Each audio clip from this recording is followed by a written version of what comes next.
Hello everyone, SPT GK के इस session में आपका बहुत बहुत स्वागत है। तो अगर आप किसी भी कॉम्पिटिटिव एग्जाम का प्रिपरेशन कर रहे हैं तो वीडियो लास्ट तक जरूर देखिएगा।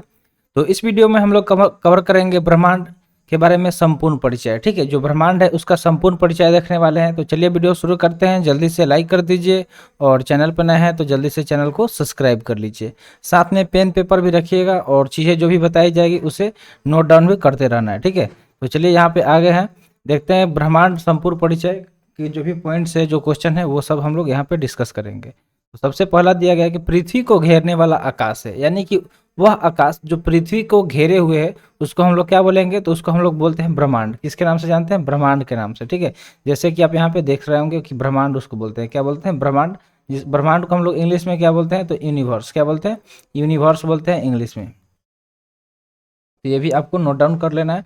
तो फर्स्ट वाला हो गया। चलिए आगे बढ़ते हैं, इसी तरह हम लोग टॉपिक वाइज देखते चलेंगे। तो अगला क्या दिया गया? अगला दिया गया है कि ब्रह्मांड से संबंधित अध्ययन कहलाता है, यानी कि जिसमें हम लोग ब्रह्मांड से संबंधित अध्ययन करते हैं, जिसके बारे में जानते हैं ब्रह्मांड के बारे में, तो उस अध्ययन को क्या बोलते हैं? तो ब्रह्मांड विज्ञान, यानी कि इसको इंग्लिश में कोस्मोलॉजी बोलते हैं। क्या बोलते हैं? कोस्मोलॉजी। ठीक है, कोस्मोलॉजी बोलते हैं। ठीक है, कॉस्मोलॉजी, यानी कि जिसमें हम लोग ब्रह्मांड का विज्ञान का बारे में, यानी कि ब्रह्मांड से संबंधित जो भी अध्ययन करते हैं, स्टडी करते हैं, उसको क्या बोलते हैं? कॉस्मोलॉजी बोलते हैं। अगला दिया गया ब्रह्मांड में लगातार प्रसार की घटना, यानी कि जो ब्रह्मांड है हमारा, लगातार उसमें क्या होता है? प्रसार होता है, यानी कि धीरे धीरे धीरे क्या हो रहा है कि ब्रह्मांड एक्सपेंड हो रहा है, फैल रहा है। तो उसकी जो घटना है वो किस वजह से होता है? तो उसको बोलते हैं बिग बैंग थ्योरी की वजह से। किस थ्योरी की वजह से? बिग बैंग थ्योरी की वजह से। ठीक है, बिग बैंग एक थ्योरी है जिसमें बताया गया है कि जो हमारा ब्रह्मांड है उसमें लगातार क्या हो रहा है? प्रसार हो रहा है, यानी कि ब्रह्मांड फैल रहा है। ठीक है, ब्रह्मांड क्या हो रहा है? फैल रहा है। इसी तरह अगला दिया गया है ब्रह्मांड का सबसे बड़ा तारा, जो हमारा ब्रह्मांड है उसमें सबसे बड़े तारे का क्या नाम है? ठीक है, पूरे ब्रह्मांड में, तो उसका नाम है स्पाइनल ओरेगी। क्या नाम है? स्पाइनल ओरेगी। जो कुछ स्पाइनल मतलब क्या होता है? इस तरह का जो चीज होता है उसको स्पाइरल बोलते हैं। ठीक है, तो स्पाइनल ओरेगी इसका नाम है, किसका? जो ब्रह्मांड का सबसे बड़ा तारा। अगला है बिग बैंग सिद्धांत का प्रतिपादन किया। तो जो बिग बैंग सिद्धांत है, बिग बैंग थ्योरी, उसको किसने प्रतिपादन किया वो पूछा जा रहा है। ठीक है, किसके द्वारा उसे प्रतिपादित किया गया वो पूछा जा रहा है। तो करेक्ट आंसर क्या हो जाएगा? बेल्जियम के जॉर्ज लेमिटर ने 1966 में किया। किसके द्वारा किया गया? तो बेल्जियम। ठीक है, बेल्जियम एक जगह का नाम है जहाँ के एक वैज्ञानिक थे जिनका नाम था जॉर्ज लेमिंटर। क्या नाम है? जॉर्ज लेमिंटर।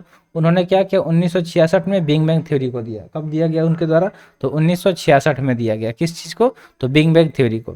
अगला दिया गया ब्रह्मांड में विस्फोटी तारा है। तो कौन सा ब्रह्मांड का जो तारा है जो क्या है? विस्फोटी है, तो उसका नाम है अभिनव तारा या फिर सुपरनोवा उसको बोला जाता है। किसके नाम से जानते हैं? सुपरनोवा। ठीक है, SUPERNOV है, सुपरनोवा। जिसका हिंदी में नहीं क्या होगा? विस्फोटी तारा। जिसको विस्फोटी तारा के नाम से जानते हैं तो उसका नाम क्या है? अभिनव तारा या फिर सुपरनोवा। अगला है ब्रह्मांड की आयु, यानी कि जो हमारा ब्रह्मांड ब्रह्मांड है उसका क्या एज है, कितना साल का हो गया? उसका लगभग एज बताया गया है कि 13 बिलियन वर्ष। कितना? 13 बिलियन वर्ष हो गया। ब्रह्मांड की व्यास है, तो जो ब्रह्मांड है उसका व्यास का है। तो देखिए यहाँ पे एक क्वेश्चन और बढ़ता है, यहाँ के प्रकाश वर्ष, जिसको इंग्लिश में लाइट ईयर बोला जाता है। ठीक है, तो पूछ लिया जाता है कि लाइट ईयर किस चीज़ का इकाई है। ठीक है, तो लाइट ईयर का प्रयोग किस लिए किया जाता है? तो दूरी मापने के लिए। किसके लिए? दूरी मापने के लिए। तो यहाँ पे लाइट ईयर यानी कि प्रकाश वर्ष, तो 10 के पावर 8 लाइट ईयर किसके? ब्रह्मांड का जो हमारा क्या है? व्यास है। व्यास मतलब क्या होता है कि जो मान लीजिए कि ब्रह्मांड मान लीजिए इतना बड़ा है, बहुत बड़ा हो गया। ठीक है, तो ब्रह्मांड का जो मतलब इस छोर से इस छोर का जो लंबाई है उसको क्या बोला जाता है? व्यास बोला जाता है। और अगर हम सिर्फ आधे पार्ट की बात करें, मान लीजिए कि चलिए यहाँ पे दूसरा कलर लेके बताते हैं आपको। सिर्फ अगर आधे कलर की बात करें, ठीक है, यहाँ से यहाँ तक का बात करें, ये जो ब्लू कलर है तो इसको क्या बोला जाता है? त्रिज्या बोला जाता है। क्या बोलेंगे? त्रिज्या। और जो लाल वाला है वो पूरा हो जाएगा, वो क्या हो जाएगा? रेडियस हो जाएगा। ठीक है, तो सॉरी, उसको क्या बोलेंगे? डायमीटर बोलेंगे। क्या बोलेंगे? डायमीटर बोलेंगे। तो आई होप आपको समझ में आ गया होगा। चलिए आगे बढ़ते हैं, अगले पॉइंट के बारे में डिस्कस करते हैं। तो दिया गया है कि एक वर्ष में प्रकाश द्वारा तय की गई दूरी कहलाता है। यानी कि अगर मान लीजिए जो प्रकाश है, लाइट, तो चलिए थोड़ा सा लाइट के बारे में हम लोग डिस्कस करते हैं। तो सबसे यहाँ पे कुछ स्पेस है उस यहाँ पे, तो देखिए जो लाइट है ना, लाइट जिसको हम लोग क्या बोलते हैं? प्रकाश बोलते हैं। तो लाइट का स्पीड क्या होता है? कमेंट सेक्शन में जल्दी बताइएगा कि लाइट का स्पीड क्या होता है। अगर आपको पता है तो जल्दी से वीडियो को पॉज करिए और कमेंट सेक्शन में जाके लिखिए कि स्पीड ऑफ लाइट क्या होता है। तो चलिए जानते हैं कि स्पीड ऑफ लाइट क्या होता है। तो 3 × 10⁸ मीटर प्रति सेकेंड। ठीक है, पर सेकेंड, यानी कि 3 × 10⁸ मीटर प्रति सेकेंड, ठीक है। यानी कि 1 सेकेंड में 3 गुने 10 के पावर 8 इतना दूरी मीटर तय करता है, ठीक है। स्पीड क्या, लाइट। तो लाइट का स्पीड समझ सकते हैं। तो अगर 1 वर्ष में ये कितना तय करेगा इसको आप समझ सकते हैं। तो सबसे पहले इसके लिए हम लोग क्या करेंगे, 1 वर्ष में कितना सेकेंड होता है, ठीक है। जितना सेकेंड होता है उतना से गुना कर देंगे इसको, तो हमको पता चल जाएगा कि कितना दूरी तय किया गया।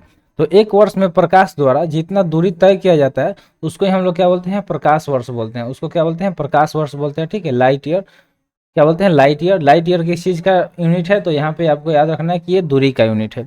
इसी तरह अगला दिया गया है खगोलीय दूरी का सबसे बड़ा मात्रक। जो खगोलीय दूरी है, जो एस्ट्रोनॉमिकल डिस्टेंस है, उसको नापने के लिए सबसे सबसे बड़ा मात्रक कौन सा है, तो उसका नाम है पारसेक। क्या नाम है, पारसेक उसका नाम है, ठीक है। ये आपको याद रखना है कि पारसेक का प्रयोग किया जाता है। खगोलीय दूरी का सबसे बड़ा मात्रक कौन सा है, तो पारसेक है, ठीक है। एक पारसेक किसके बराबर होता है, तो पारसेक की अगर हम बात कर ही रहे हैं तो जो मान लीजिए कि पारसेक किसके इक्वल होगा, तो पारसेक किसके इक्वल होगा, तो 3.26 प्रकाश वर्ष। किसके भाई बराबर, तो 3.26 प्रकाश वर्ष। यानी कि 3.26 जो प्रकाश वर्ष है वो किसके बराबर होगा, तो 1 पारसेक के बराबर होगा, ठीक है। 1 पी यानी कि 1 पारसेक के इक्वल होगा, समझे। तो यहाँ पे कौन बड़ा हुआ, 1, और इसका वैल्यू 3.26 है और इसका 1 है, तो इसमें बड़ा कौन हो गया, ठीक है। सिर्फ 1 का वैल्यू इतना आ रहा है तो यहाँ पे पारसेक बड़ा हो गया। इसी तरह अगला दिया गया प्रकाश वर्ष मात्रक है। तो देखिए क्वेश्चन आ ही गया, तो बहुत बार आता है एसएससी के एग्जाम में क्वेश्चन आ जाएगा, डायरेक्टली रेलवे में पूछ लिया जाएगा। तो प्रकाश वर्ष किस चीज़ का मात्रक है, तो दूरी का, ठीक है। किसका, दूरी का। 1 प्रकाश वर्ष बराबर होता है, तो 1 प्रकाश वर्ष किसके बराबर होता है, तो 9.46 गुने 10 के पावर 12 किलोमीटर, ठीक है। 12 किलोमीटर, पावर में 12 है, ठीक है। तो 9.46 गुने 10 के पावर 12 किलोमीटर, या फिर 9.46 गुने 10 के पावर 15 मीटर, ठीक है।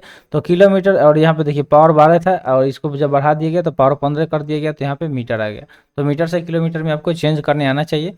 अगला दिया गया कि सूर्य ब्रह्मांड का केंद्र है, कहा था। तो किसके द्वारा कहा गया था कि जो सूर्य है वो ब्रह्मांड का क्या है, केंद्र है। ऐसा किसके ने कहा था, तो कॉपरनिकस, जो कहाँ के रहने वाले थे, पोलैंड के, ठीक है। उन्होंने कहा था कि जो सूर्य है वो ब्रह्मांड का क्या है, केंद्र है, यानी कि सेंटर है। ऐसा कहा गया था कॉपरनिकस द्वारा। अगला है ब्लैक होल सिद्धांत दिया। तो जो ब्लैक होल सिद्धांत है, ठीक है, ब्लैक होल सिद्धांत वो किसके द्वारा दिया गया, तो एस चंद्रशेखर द्वारा, ठीक है। एस चंद्रशेखर द्वारा दिया गया, किसके बारे में, ब्लैक होल सिद्धांत के द्वारा। अगला दिया गया वह सीमा जिसके बाहर तारे आंतरिक मृत्यु से ग्रसित होते हैं। यानी कि वहाँ पे बॉर्डर का बात पूछा जा रहा है कि जिसके जो बाहर तारे आंतरिक मृत्यु से ग्रसित होते हैं वो कहलाते हैं चंद्रशेखर सीमा, ठीक है। उसको बोला जाता है चंद्रशेखर सीमा, ठीक है। ये इनके नाम पे ही दिया गया, इस चंद्रशेखर के नाम पे इस सीमा का नाम दिया गया। सूर्य ब्रह्मांड का केंद्र है, कहा, किसने कहा, कॉपरनिकस ने कहा। ये अभी हम लोग डिस्कस कर लिए थे, दोबारा से रिपीट हो गया। चलिए, दोबारा रिपीट होना गलत चीज़ नहीं होता है, इससे क्या होता है कि हमारा रिवीजन भी होता है कि हाँ अभी पढ़े थे तो आपको तुरंत दिमाग में आ जाएगा कि अच्छा पढ़े थे। कॉपरनिकस कहाँ के रहने वाले हैं, पोलैंड का, जल्दी, ठीक है, कहाँ का रहने वाले हैं, पोलैंड का। तो ये भी आपको नोट डाउन करना है। तारे का रंग सूचक है, जो तारे का रंग है वो किस चीज़ का सूचक है, तो उसके ताप का। अगर तारे को हम देख रहे हैं तो देख के बता सकते हैं कि उसका तापमान ज़्यादा है या कम है, ठीक है, ज़्यादा है या कम है।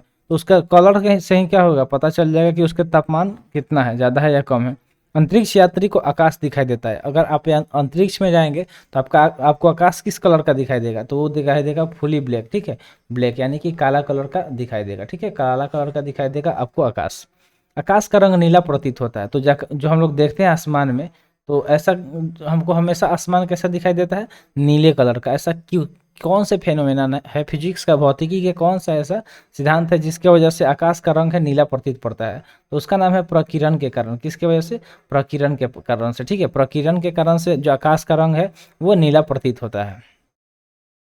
तारे के टिमटिमाने का कारण है। तो जो तारे टिमटिमाते हैं वो किस वजह से टिमटिमाते हैं, ये भी हमें पता होना चाहिए। हम लोग जब भी रात में देखते हैं, दिन में तो तारे दिखाई देते नहीं है, शाम में कभी कभी दिखाई देता है, ठीक है, लेकिन दिन में तारे दिखाई नहीं देते हैं। तो पूछा जा रहा है कि रात में मतलब जो तारे टिमटिमाते हैं उसके पीछे कारण क्या है, तो उसका कारण है प्रकाश का अपवर्तन, ठीक है। क्या है, प्रकाश का अपवर्तन। जब आप प्रकाश चैप्टर पढ़े होंगे ना क्लास 8 में, 10th में, 12th में, अगर आप साइंस से पढ़े होंगे तो आपको अच्छे से पढ़े होंगे तो जरूर पता होगा प्रकाश के बारे में। तो प्रकाश में देखिए एक होता है प्रवर्तन, ठीक है, एक होता है प्रवर्तन जिसको हम लोग रिफ्लेक्शन बोलते हैं इंग्लिश में, ठीक है, रिफ्लेक्शन। और एक होता है रिफ्रैक्शन, ठीक है। तो रिफ्रैक्शन की वजह से ही क्या होता है, तारे टिमटिमाते हुए नजर आते हैं, ठीक है। क्या होता है, तारे टिमटिमाते हुए नजर आते हैं, क्योंकि जो देखिए हम लोग मान लीजिए कि यहाँ पे धरती पे हैं और बहुत ऊपर तारा है, हमारे बीच में क्या है, डिस्टेंस बहुत ज़्यादा हो गया, इसमें अलग अलग तरह की परतें होंगी हवा की, कोई गर्म कोई ठंडा, तो जो चल रहा है इस वजह से क्या होता है, कोई गर्म कोई ठंडा, तो इस वजह से जो हम लोग देखते हैं तो लाइट है, जो लाइट वहाँ से आ रहा है हमारे आँख में तभी तो दिखाई दे रहा है, तो वो क्या होता है कि डाइवर्ट हो जाता है। मान लीजिए इस लेयर पे पड़ा था, थोड़ा सा इधर हो गया, फिर इधर हो गया, इस तरह से अलग अलग एंगल पे क्या होता है वो डाइवर्ट होते हुए हमारे आँख तक पहुँचता है, जिस वजह से वो हमें क्या होता है, टिमटिमाते हुआ नजर दिखाई आता है। ठीक है, एक्चुअल में तारे टिमटिमाते नहीं है, वो एक ही प्रकाश के साथ जलता है, लेकिन जो वहाँ पे जो वायुमंडल है, हमारा जो वायुमंडल है, वायुमंडल में अलग अलग तरह गर्म ठंडा हवा है, जिस वजह से क्या होता है कि हमें उस तरह का दिखाई पड़ता है। तारों का सुंदर पैटर्न कहलाता है। तो देखिए, जो तारों का एक सुंदर पैटर्न है जिसको कहा जाता है तारामंडल, किस नाम से जाना जाता है, तारामंडल जाना जाता है। तारामंडल की कुल संख्या है 89। तारामंडल का कुल कितना संख्या है, तो 89 है। सबसे बड़ा तारामंडल की अगर बात करें तो सेंटारस नाम है, क्या नाम है, सेंटोरस, सेंटोरस नाम है सबसे बड़े तारामंडल का। सबसे छोटा तारामंडल का नाम क्या है, क्रक्स, क्या नाम है, क्रक्स, CRUX, क्रक्स, क्रक्स नाम है क्या है, सबसे छोटे तारामंडल का। तो नाम से ही याद रखिएगा, क्रक्स देखिए छोटा नाम आ रहा है, सेंटरस बड़ा नाम आ रहा है, तो बड़ा नाम यानी कि बड़ा तारामंडल, छोटा नाम यानी कि छोटा तारामंडल। तो ऑप्शन जब आएगा तो यहाँ पे आपको इस चीज़ से क्लियर कर लेना है। तारों के बड़े बड़े गुच्छों का समूह कहलाता है। तो अगर तारे के जो बड़े बड़े गुच्छे हैं, ठीक है, जैसे मान लीजिए कि गुच्छा किसको बोलते हैं, जैसे एक रिंग हो गया, इसमें बहुत सारे की रख देते हैं तो उसको चाबी का गुच्छा बोलते हैं। एक इस तरह से इसमें बहुत सारे, अगर इस क्या हो गया, ये मान लीजिए कि अंगूर है, ठीक है, बहुत सारा अगर अंगूर फरा हुआ है तो इसको भी हम लोग क्या बोलते हैं, गुच्छा बोलते हैं। इसको क्या बोलते हैं, गुच्छा बोलते हैं। तो अगर तारे के जो गुच्छा है उसके समूह को क्या बोलते हैं, गैलेक्सी, क्या बोलते हैं, गैलेक्सी बोलते हैं। ठीक है, तो आपको इतना चीज़ समझ में आ गया होगा। और भी चीज़ें हम लोग डिस्कस करेंगे, जो भी चीज़ें बताई जा रही है उसे नोट डाउन करते रहिएगा, इससे आपको बहुत ज़्यादा बेनिफिट होने वाला है। ठीक है, इससे आपको क्या होगा, बहुत ज़्यादा बेनिफिट होगा।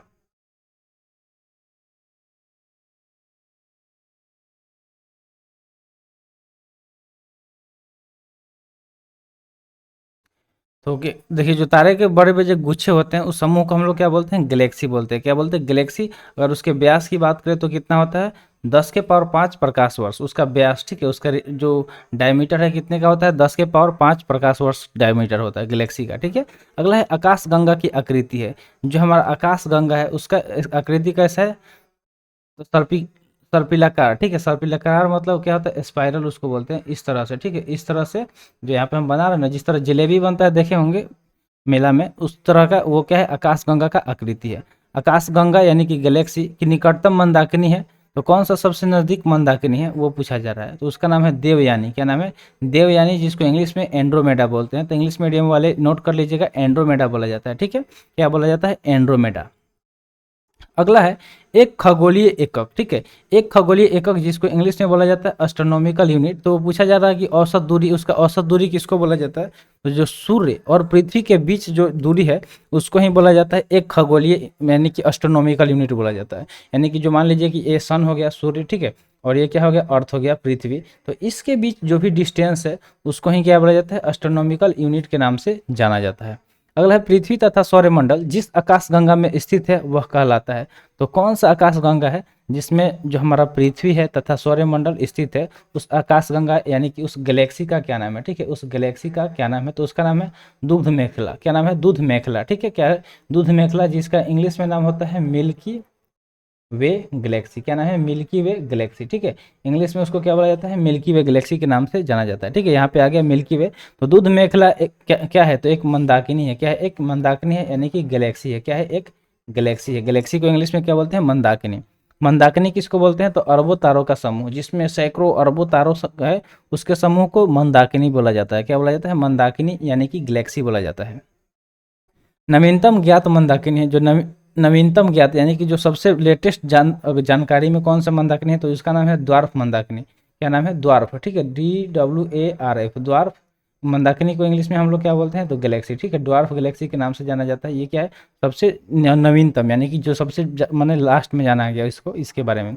अगला है पल्सर होते हैं। तो देखिए, एक पल्सर भी होता है, जो हमारा ब्रह्मांड है ना उसमें एक पल्सर भी नाम का भी चीज़ होता है, जिसको हम लोग क्या बोलते हैं, तेज़ी से घूमने वाले तारे। तो ऐसे तारे जो तेज़ी से घूमते हैं, बहुत तेज़ी से, तो तेज़ी से जो घूमने वाले तारे हैं उसको क्या बोलते हैं, पल्सर। तो पल्सर को हम लोग बाइक से भी रिलेट कर सकते हैं। जो बाइक पल्सर होता है इसमें काफ़ी अच्छा खासा स्पीड होता है। ठीक है, काफ़ी अच्छा खासा स्पीड होता है, तो तेज़ी से घूमने वाला तारा और पल्सर जो बाइक से रिलेट करेंगे तो इस तरह याद कर लेंगे। आकाशगंगा मंदाकिनी को सर्वप्रथम देखा था, तो जो आकाशगंगा मंदाकिनी है, ठीक है, आकाशगंगा जो मंदाकिनी है उसको सबसे पहले किसके द्वारा देखा गया था, तो गैलीलियो द्वारा, ठीक है, किसके द्वारा, गैलीलियो द्वारा देखा गया था। 76 वर्ष के अंतराल पर दिखाई देने वाला धूमकेतु, तो कौन सा ऐसा धूमकेतु है जो 76 वर्ष के अंतराल पर दिखाई देता है। मान लीजिए कि आज दिखाई दे दिया तो फिर अगले 76 ईयर्स बाद वो दिखाई देगा, तो उसका क्या नाम है, उस धूमकेतु का, तो उसका नाम है हेली। क्या नाम है, हेली। अंतिम बार 1986 में दिखा गया था, ठीक है, 1986 में देखा गया था। लास्ट बार कब दिखा गया था, तो 1986 में। फिर से 76 जोड़िएगा, कब दिखाई देगा, ठीक है, तो दिखाई देगा आपको 2062 में दिखाई देना चाहिए, ठीक है, कब दिखाई देना चाहिए, तो 2062 में। तो 2062 में फिर दिखाई देगा, जो जो रहेगा देखेगा। अगला है हेली धूमकेतु पुनः दिखाई पड़ेगा, तो देखिए वही चीज़ आ गया ना, 2062। यहाँ पे हम लोग कैलकुलेट किए और यहाँ पे डायरेक्ट दे दिया था बुक में ऑलरेडी। तो आई होप आपको सारी चीज़ समझ में आ गया होगा। तो आज के लिए इतना ही। आज का सेशन कैसा लगा कमेंट सेक्शन में जरूर बताइएगा, और जो भी चीज़ें आपसे पूछी जाती है कोशिश कीजिए उसको कमेंट सेक्शन में कमेंट करें। बहुत सारे स्टूडेंट हैं जो कमेंट करते हैं, तो देख के बहुत अच्छा लगता है कि चलिए वो क्या कर रहे हैं, मेहनत कर रहे हैं। वैसे लोग का सिलेक्शन नहीं होगा तो किसका होगा, जो बस देख रहा है, 1-2 मिनट देखा, पता चला ऊपर से कुछ रील्स का उसका दोस्त भेज दिया, वो देखने लगता है, तो वैसे लोगों का कभी भी सिलेक्शन नहीं होगा। वैसे लोगों का होगा जो ध्यानपूर्वक देख कर रहे हैं, जो भी चीज़ें एक्स्ट्रा बताई जा रही है उसे नोट डाउन कर रहे हैं, और जो चीज़ें पूछी जा रही है उसको कमेंट कर रहे हैं, तो वैसे लोगों का सिलेक्शन जरूर होगा। तो आई होप आपको सेशन अच्छा लगा होगा। तो मिलते हैं फिर अगले सेशन में। Thanks for watching. जय हिंद।